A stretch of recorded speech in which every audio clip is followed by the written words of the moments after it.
पछतावा भाग 2। क्यों परेशान थी सुधा।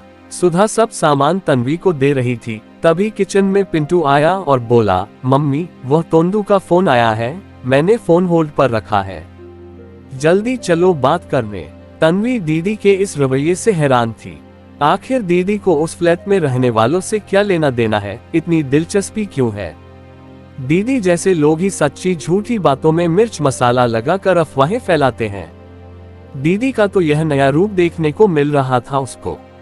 वह सोचने लगी कि अपने घर पर ध्यान देने के बदले दूसरों के घर में ताक झांक करना क्या दीदी को शोभा देता है।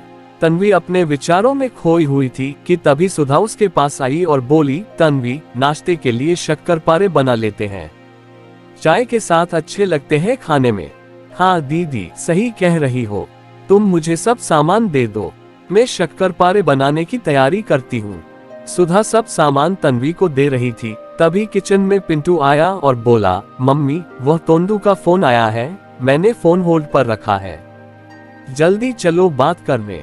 आटा गूंधते गूंधते तन्वी पलटी और बोली, ये तोंदू कौन है। अरे वही टकलू अंकल, उसी को तोंदू कहते हैं हम। पिंटू ने कहा, मम्मी तुम जल्दी आओ, ये कहकर वह चला गया। तन्वी ने सुधा से पूछा, दीदी ये तोंदू टकलू किसके नाम रखे हैं तुमने। इस पर सुधा ने हंसते हुए कहा, वही बुधू चरण पाठक अंकल रसिक बलमा। और जोर जोर से वह हंसने लगी। उसकी बातें सुनकर तन्वी को भी हंसी आ गई। फिर वह बोली, क्या दीदी तुमने अपने बॉयफ्रेंड के क्या क्या फनी नाम रखे हैं। ये सुनकर सुधा खिलखिला कर हंसने लगी और बोली, आती हूँ बात करके। तन्वी अपने बेटे आयुष और बेटी पूर्वी से बात करना चाहती थी, लेकिन टाइम ही नहीं मिल पा रहा था। पूरे दिन वह दीदी के साथ किचन में हाथ बटाती थी। फिर कोई नाश्ता बनाना हो तो दीदी उस पर छोड़कर चली जाती और आधा घंटा पौने घंटे के बाद आती। कभी कभी नहीं आती और सोफे पर आराम करती रहती। वह अभी मोबाइल पर नंबर डायल कर रही थी, तभी उसने देखा दीदी ने धीरे से पिंटू से कुछ कहा और पिंटू चप्पल पहनकर तेजी से घर से बाहर चला गया। 10-12 मिनट बाद वह वापस आया और दीदी को इशारे से कुछ कहा। जवाब में दीदी ने सिर हिलाया और ओके कहा। दीदी के घर का माहौल तन्वी को अजीब लग रहा था। क्या खिचड़ी पक रही थी उसकी समझ के बाहर था। सच पूछो तो वह जानना भी नहीं चाहती थी। इतने दिनों से वह जो कुछ भी देख वह सुन रही थी। जो कोई भी देखता या सुनता वह यही कहता कि दीदी के घर का माहौल बहुत खराब है, किसी चीज में अनुशासन नहीं था। तन्वी आयुष को फोन लगा रही थी लेकिन लग नहीं रहा था। शायद नेटवर्क की प्रॉब्लम होगी, थोड़ी देर बाद फोन लगाऊंगी, ये सोचकर तन्वी ने मोबाइल टेबल पर रख दिया। उसने दीदी की तरफ देखा, वे अभी भी पाठक अंकल से बात करने में व्यस्त थी। काफी देर तक उनकी बातें चलती रहीं। पाठक अंकल से 1-1.5 घंटा बात करने के बाद फाइनली दीदी ने बाय कहा और तन्वी की तरफ देखकर मुस्कुरा दी। तन्वी ने सुधा से पूछ लिया, दीदी इतनी देर तक क्या क्या बातें करती हो। चलो थोड़ी तो रोमांटिक बातें होती होंगी, मान लिया, लेकिन और कौन सी बातें करते हो आप लोग। आप तो सुबह से लेकर रात के सोने तक बात करती हो, हर घंटे तुम चैटिंग करती हो, पूरे दिन में 5 से 6 बार फोन पर बात होती है, इसीलिए पूछ रही हूँ।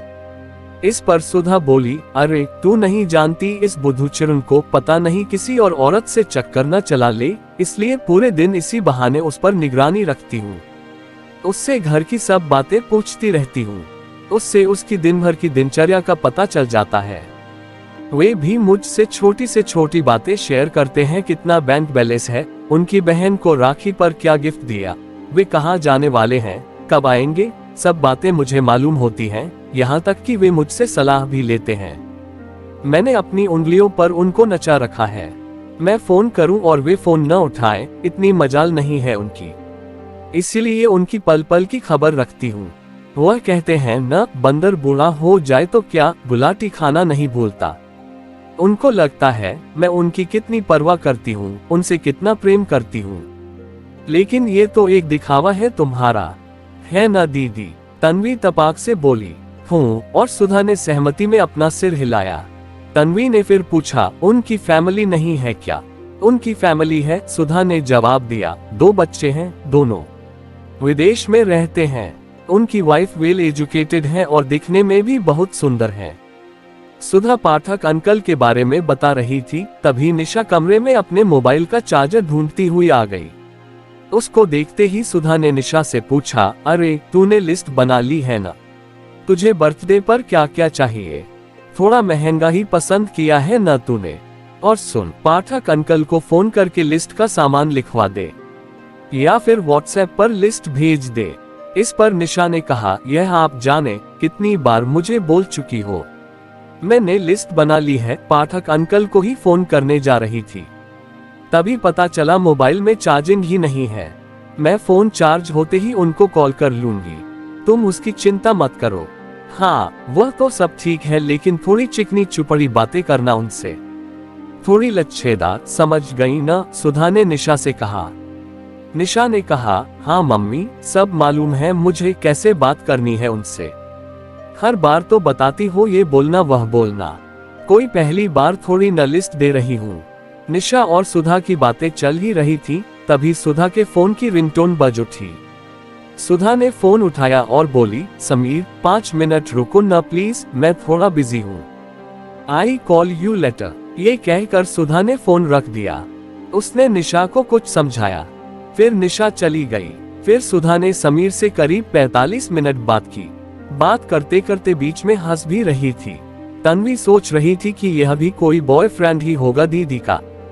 तभी तो दूसरे कमरे में जाकर बात कर रही है, वह भी इतनी देर से। समीर से बात करके सुधा फिर से तन्वी के पास आकर बैठ गई। बहुत खुश लग रही थी। तन्वी से रहा नहीं गया और उसने सुधा से पूछ लिया, समीर भी आपका बॉयफ्रेंड है दीदी? हाँ रे, मुझ पर जान छिड़कता है। तुझे पता है वह मेरे लिए ब्रांडेड हैंडबैग ला रहा है। मुझसे पूछ रहा था कि किस कलर का लाऊं, और भी बहुत सारे गिफ्ट ला रहा है मेरे लिए। मैंने उससे एक ब्रांडेड टी शर्ट भी मंगवाई है जिस पर हॉट बना हुआ हो। वह बोला लेकर आऊंगा। ये बातें सुधा इतरा इतरा कर बता रही थी जैसे उसने कोई महान काम किया हो जिसके लिए उसको पुरस्कार मिल रहा हो। कौन है ये समीर और क्या करता है? तन्वी ने पूछा।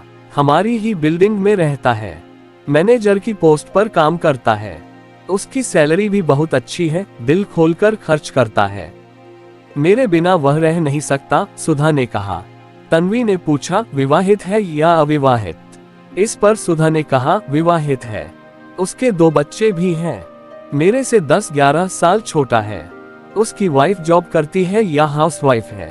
तन्वी ने पूछा। सुधा ने कहा, वह हाउसवाइफ है, काव्या नाम है उसका। पढ़ी लिखी है और तो और सुंदर भी बहुत है, बहुत मॉडर्न है। तन्वी बोली, अजीब इत्तेफाक है ना दीदी, आपके दोनों बॉयफ्रेंड की वाइफ पढ़ी लिखी और सुंदर है। समीर तुमसे 10-11 साल छोटा है। उसकी उम्र करीब 34 वर्ष है। जवान लड़का है। भले ही उसकी शादी हो गई हो, लेकिन उसमें मैच्योरिटी की कमी है। इस उम्र के लड़के घूमना फिरना और मौज मस्ती में विश्वास रखते हैं। ताज्जुब तो मुझे पाठक अंकल पर हो रहा है। उनकी तकरीबन 35 साल की गृहस्थी है। अच्छा भरा पूरा परिवार है। उनकी पत्नी भी सुंदर और पढ़ी लिखी है। आप दिखने में एकदम साधारण हो। उनकी उम्र भी बड़ी है। जिंदगी का काफी अनुभव रहा होगा। काफी मैच्योर भी होंगे। फिर उनको तुम जैसी साधारण दिखने वाली लड़की से अफेयर करने की जरूरत क्यों पड़ी? जाहिर सी बात है कि उनकी पत्नी सुशील और कुशल गृहिणी होंगी। अच्छी पत्नी न हो तो इतनी लंबी शादी टिकना नामुमकिन है। मैं तुमसे दावे के साथ कह सकती हूँ कि पाठक अंकल की जिंदगी में आने वाली तुम पहली औरत नहीं हो। आपसे पहले भी उनके कई अफेयर रहे होंगे, तभी तो सिर्फ 2-3 मुलाकातों में ही तुम्हारा अफेयर हो गया। जैसे वे तुम्हारे पहले बॉयफ्रेंड नहीं है, क्योंकि इसके पहले भी तुम्हारे कई बॉयफ्रेंड रह चुके हैं। वैसे ही तुम उनकी पहली प्रेमिका नहीं हो सकती। ये तू क्या कह रही है? सुधा ने तमक के कहा। इस पर तन्वी बोली, मैं सही कह रही हूँ दीदी। दोनों की सुंदर पढ़ी लिखी पत्नी होने के बावजूद वर्षों से उन्होंने तुम्हारे साथ चक्कर चला रखा है। अपनी वाइफ को धोखा दे रहे हैं। समीर और पाठक अंकल चरित्रहीन पुरुष हैं या यूं कहूं ठरकी हैं तो गलत नहीं होगा। इससे मुझे कोई फर्क नहीं पड़ता है, क्योंकि न तो मुझे उन दोनों से प्रेम है और न ही मुझे शादी करनी है। इतना तो मैं भी जानती हूँ कि उन पर विश्वास नहीं किया जा सकता। मुझे तो सिर्फ गिफ्ट और पैसों से मतलब है, इससे ज्यादा कुछ नहीं। मूवी देखने को मिल जाती है, बड़े बड़े होटलों में डिनर लंच करने को मिलता है, ब्रांडेड कपड़े और जो चाहो वह मिल जाता है। मुझे ऐसी ही ऐशो आराम की जिंदगी चाहिए थी। इतना ही नहीं, मुझे जितने पैसे चाहिए मेरे अकाउंट में आ जाते हैं। यहाँ तक कि जब मैं मम्मी पापा से मिलने आती हूँ तो कैब के किराए से लेकर आने जाने का टिकट भी अंकल करके देते हैं। मैं सिर्फ एक बार बोलती हूँ और सब काम हो जाता है। मेरी चिकनी चुपड़ी बातों में पाठक अंकल आ जाते हैं। थोड़ी झूठी तारीफ कर देती हूँ, बस तारीफ सुनकर वे 7वें आसमान पर पहुँच जाते हैं। मैं उनको आसानी से मूर्ख बना देती हूँ और मेरा काम हो जाता है। उनको लगता है कि सचमुच वे महान इंसान हैं। ये सब कहकर सुधा हंसने लगी। तन्वी और सुधा बातें कर रहे थे, तभी डोरबेल बजी। सुधा ने उठकर दरवाजा खोला। सामने खड़ी लेडी ने जोर जोर से चिल्लाना शुरू किया, ये सिखाया है तुमने अपने बच्चों को कि किसी के भी साथ मारपीट करो और बड़ों के साथ बदतमीजी से बात करो, उनकी इंसल्ट करो। वह औरत लगातार बोले जा रही थी। सुधा और तन्वी को कुछ भी समझ में नहीं आ रहा था। तभी सुधा ने चिल्ला कर कहा, 1 मिनट चुप हो जाओ। तुम कौन हो तुम और मेरे यहाँ आकर झगड़ा क्यों कर रही हो? इस पर वह महिला बोली, ज्यादा अनजान बनने का नाटक मत करो। अपने बच्चों की करतूतें नहीं जानती हो क्या? यहाँ सब जानते हैं, सबके साथ वे झगड़ा करते हैं। अभी मेरे बच्चे के साथ मारपीट की है, उसे साइकिल से धक्का दे दिया, वह नीचे गिर गया और उसके सिर से खून बहने लगा। मेरे पति उसको डॉक्टर के पास लेकर गए हैं। तुम अपने बच्चों को संभालो वरना अच्छा नहीं होगा। अगली बार उन्होंने ऐसा किया तो मैं उनकी हड्डी पसली तोड़ दूंगी। सुधा गुस्से में बोली, तुम्हारे बच्चे ने ही कुछ किया होगा, मेरे बच्चे ऐसे नहीं हैं। तुम झूठ बोल रही हो। हम लोग बहुत अच्छे घर से हैं, तुम्हारी तरह नहीं हैं। वह महिला गुस्से से आग बबूला हो गई। हमारी तरह नहीं हो, इसका क्या मतलब है तुम्हारा? तू कैसी औरत है, पूरी सोसाइटी जानती है। ज्यादा सती सावित्री होने का ढोंग मत कर। और तेरे बच्चे कितनी बिगड़ेल औलादे हैं, पूरी दुनिया जानती है। तेरी जो शानो शौकत है उसका पूरा राज भी मुझको पता है, इसलिए मेरे मुंह लगने की गलती मत करना वरना पछताएगी। इतना सुनते ही सुधा अपना आपा खो बैठी। उसने उस महिला को जोर से धक्का दिया। इस पर उस महिला ने सुधा के मुंह पर जोर से एक थप्पड़ मारा और बाल पकड़कर दीवार की तरफ धक्का दिया और जोर से एक लात मारी। सुधा और वह महिला लगातार मारामारी कर रही थी। दोनों में से कोई भी रुकने का नाम नहीं ले रहा था।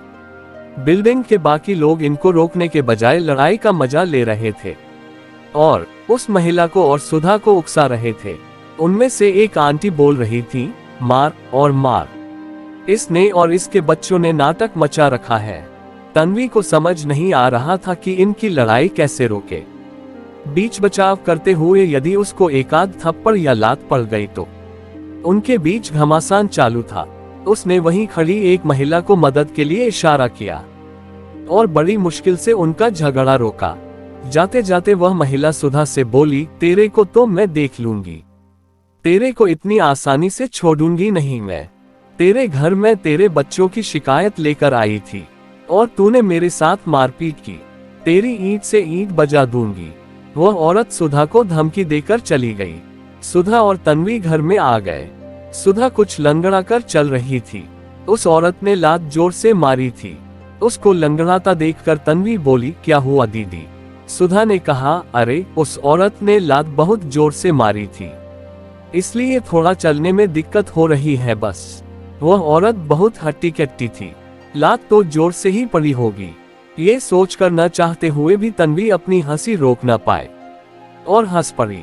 उसने सुधा से कहा, दीदी ये लड़ाई झगड़ा मारपीट करना क्या आपको शोभा देता है? आपके बच्चे आपका ही अनुसरण करेंगे।